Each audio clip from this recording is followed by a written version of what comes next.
Enzo Recto, kalaban ang katiwalian at kasinungalingan, kakampi sa katotohanan at kabutihan.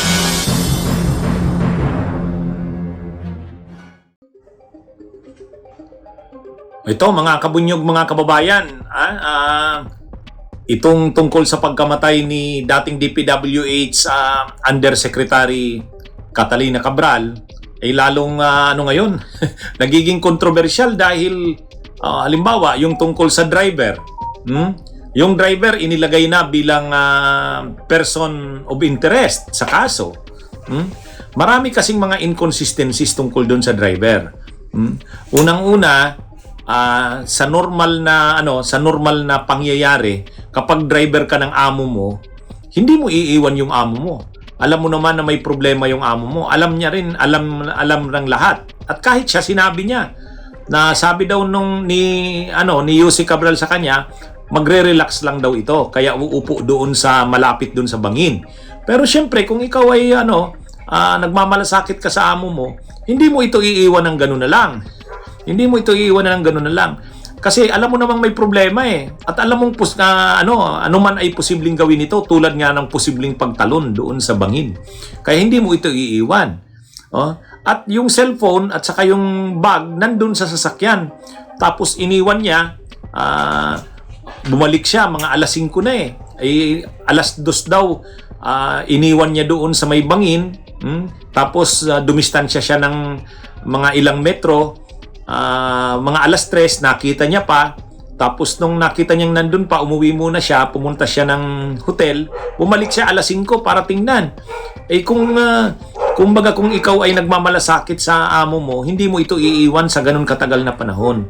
At nagsimula lang siyang mag-report sa pulis nung magagabi na, mga alas 5, alas 6 na. At yung mga pulis naman ay naghanap alas 7. Nakita nila ito alas 8 na. Sa baba at namatay, diniklarang patay si 12:03 ng madaling araw. Kaya yung timeline na yan, yung pagkasunod-sunod na yan, medyo questionable. Kaya itong driver ay naging lalagay sa sabi ng autoridad, kinukonsider na nilang person of interest. Kaya at saka may lumabas pa ngayon, mayroon pa siyang selfie. Nag-selfie siya, at nung nag-selfie siya, nasa likod niya si Yussi Cabral. Kumbaga, yun, bakit kailangan mong mag-selfie yung amo mo na nasa likod mo, na nakaupo doon? Para kanino yung selfie na yon? Kanino mo ipapadala yon? Bakit kailangan mong kunan ng selfie yon? So, another, na naman yan, isa na namang nakakakuha ng atensyon sa part ng driver. Kaya, Kaya ngayon, iniimbestigahan na ng mga autoridad yung lahat ng mga actually nananawagan yung mga autoridad sa publiko kung sino man ang dumaan doon sa may bahagi na yan ng Tuba Benguet nung mga oras mula umaga hanggang hapon, yung mga may dashcam na mga sasakyan ay hinihinga ng tulong na tingnan kung mayroon silang mga maitutulong sa kaso ng pagkamatay ni Yussi Cabral. Mayroon ngang kumakalat na may kumakalat ng video, may isang sasakyan na may dashcam nakunan, nakaupo doon si Yussi Cabral. Pero mga 10 pa lang 'yon. 10:15 AM. 10:15 AM ay nung mga ganong oras na naunang naupo doon si Yussi Cabral, sinita daw ng mga pulis. At pumunta sila sa hotel, sa Ayon Hotel, nag-check-in muna. Tapos bumalik na naman doon ng hapon ng alas 2. Yan na yung doon na siya namatay nung hapon na yon. Pero yung nakunan ng dashcam na kumakalat, alas 10 pa lang ng umaga. Kaya na rin, linalakad na rin ng autoridad na makakuha ng CCTV doon sa Ayon Hotel. May search warrant na yatang nakuha para talagang makumpleto yung investigasyon.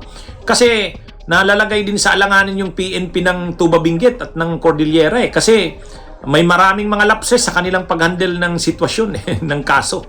Kaya bumabawi sila ngayon, nag-iimbestiga ng todo.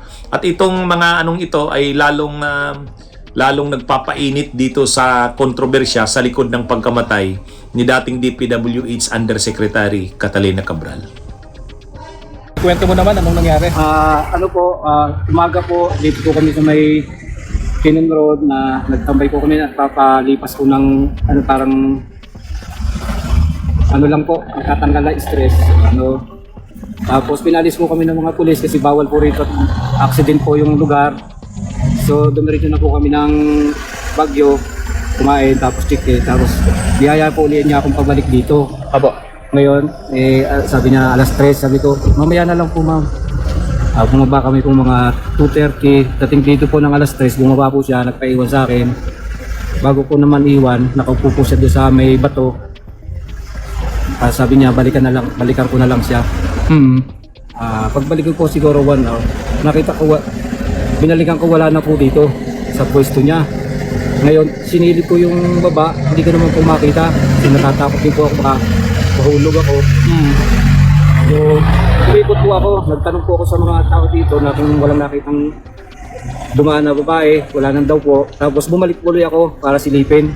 Talagang wala po. Umakyat po ako sa may Baguio ulit. Tingin ka dito, kuya. Sa hotel. Kuya, tingin ka yan. Sa hotel, pinunta namin yung chinek-checkinan na tinanong ko yung receptionist, wala naman daw po doon. Tapos balik na ulit po ako dito sa may Kinon Road para hanapin. Kaya lang, gabi na po, hindi ko na masyadong makikita yung hindi ko kabisado yung daan. Nagpatulong na po ako sa mga pulis para hanapin. Wala naman po akong flashlight na pwedeng pang flashlight, kaya sa kanila po ako humingi ng tulong. Saan kayo galing? Bago kayo nakarating ng Baguio, kuya? Galing po kami ng Maynila. Anong sadya nyo sa... Ano lang po, magpapalipas yung para magre-relax lang po siya. Dahil? Hindi ko po alam kung anong dahil na pag-relax. Basta yun lang po ang alam ko. Hindi ko naman alam na ganun po ang mangyayari. Nung bumibiyahe po kayo, wala po siyang kinukwento? Wala naman po siyang kinukwento sa akin. Kung pero sa problema, wala naman po kinukwento sa akin. Basta yun lang po. Pag upo niya, matutulog. O sabi ko lang, tulog po kayo dyan, pahinga. Yun lang po, wala nang iba. Wala siyang imek? Naimik na po, yung sabi niya, saan tayo kakain?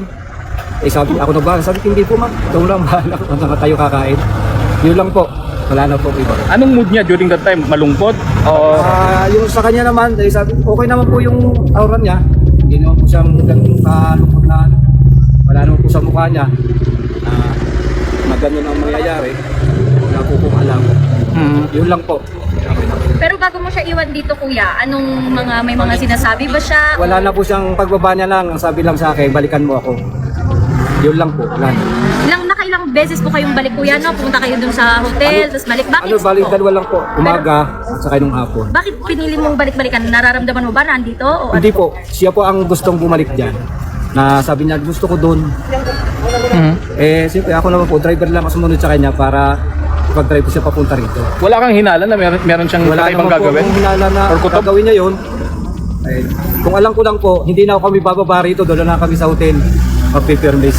Nung unang balik mo, kuya, ba't mo sinilip? Naramdaman mo ba na baka tatalon o baka may Kasi ginawa? sinilip ko, baka mamaya po nahulog, kaya sinilip ko. Wala naman po ako nakita, kaya umalis na uli ako para magtanong. Kuya, ba't hindi mo siya pinigilan?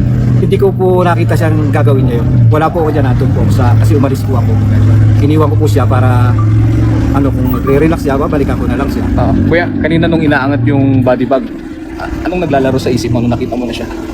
Wala, naiyak na lang po ako. Hindi ko akalain gagawin niya po. Kasi driver lang po niya, may tiwala po ako sa kanya. Sabi niya sa akin, tutulungan niya po habang buhay. Kaso, ganun po ginawa niya. Hindi ko po alam. Yun lang po. Salamat. Anong pangalan mo, kuya? Cardo po. Cardo. Hernan. Bunyog, bunyog, halikan na kasama ka. Bunyog, kapag buklod ay may pag-asa. Luzon, Visayas, Mindanao, isa ang pananaw. Sa bagong Pilipinas ang bunyog isisigaw. Bunyog.